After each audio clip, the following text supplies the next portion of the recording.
Abakristo okuva mu biti eby'enjawulo bakungaanidde ku kigo ky'omutukuvu Yosefu Lweza okweta mu mmisa y'okwebaza Katonda wamu n'okujaguza emyaka 53 bukyanga kitandikibwawo. Emmisa eno yeetabiddwamu abakulembeze okuva mu Bwakabaka bwa Buganda nga bakulembeddwamu Kamaleona wa Buganda, Charles Peter Mayiga n'omukyala Margaret Mayiga, ssaako ne gavumenti ya wakati, bannaddiini, bannayefuzi okubadde omubaka w'Amakindye Ssaabagabo mu lukiiko lw'eggwanga olukulu David Sserukenya n'abalala okuva mu biti eby'enjawulo. Kubanga wamponya.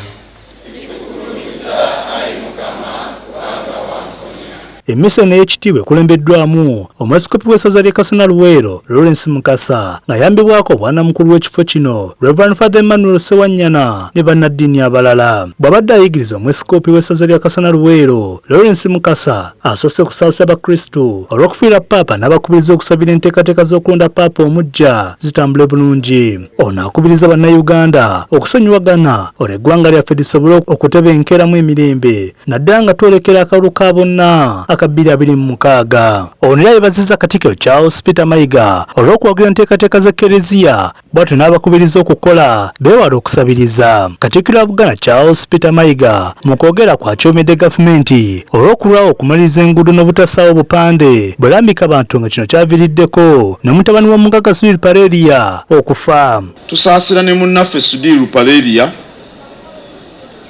omusuubuzi ow'amaanyi yafiiriddwa omwana wano ku luguudo luno olupya. Ekizibu kye tulina mu Uganda bakola enguudo tebazimala. Oluguudo luno okuva wano okutuuka wali kenkana kyako.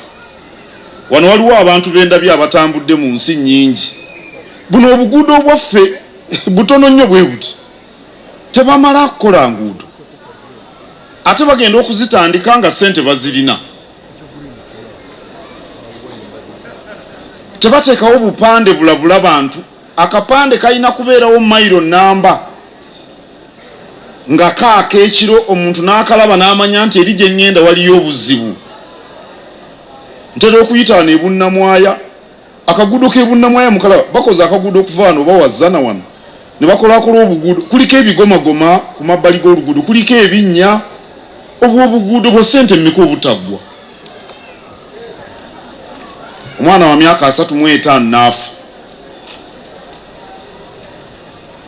Tumusaasira nnyo.